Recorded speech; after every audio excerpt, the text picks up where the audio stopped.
love. Is there anything more beautiful, more enrapturing, more rhapsodic, more exhilarating than that? But love, like all things, is susceptible to death. The honeymoon phase is transient. Romance 2 is prone to aging. And this, the decay of love, the termination of the bliss stage, the leakage of dopamine feels like getting hit by a truck and yet not being mortally wounded. You'd rather be dead than experience the disintegration of what could have been. You're high 1 minute and completely on the ground the next. Is there a way to ensure that love does not take its course? How do we avoid jumping from this exhilarating roller coaster ride onto the deafening hedonic treadmill? I ask myself, is there a kind of love out there that does not go through these upheavals?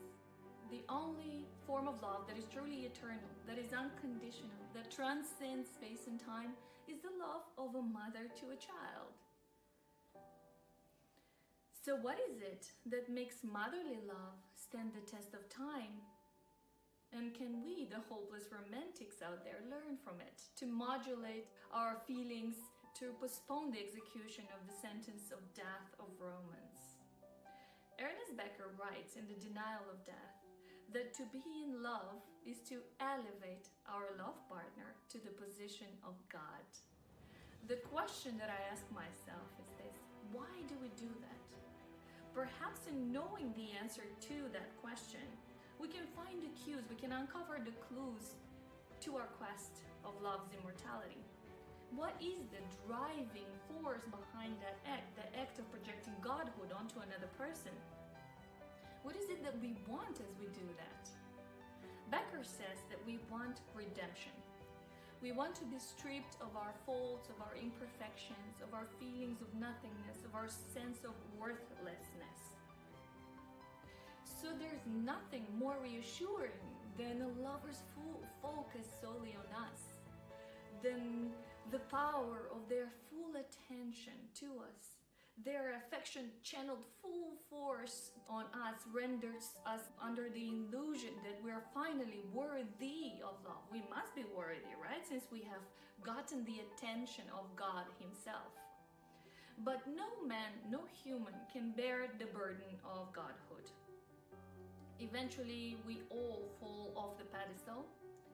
And as our partner's shortcomings start to rear their ugly heads, we feel tortured, deceived, disillusioned, abandoned. The illusion we once projected onto this person suddenly disintegrates. So we start running out of love. But what is the difference in the love of a mother to a child? What are the dynamics between a mother and a child that prolong this infatuation phase indefinitely? A child comes from us. Romance happens to us. A child is something we externalize from within. Romance is something we internalize from outside. A child is something that we express. Romance is something that we impress upon ourselves. A child is something that we bring out into the world. Romance is something that we allow in. When a romantic partner enters our lives, he injects something foreign, something alien into our life. A child is family, it's familiar, it is the product of our deliberate creation. She is our flesh and blood, a miniature version of us, a more promising version of us.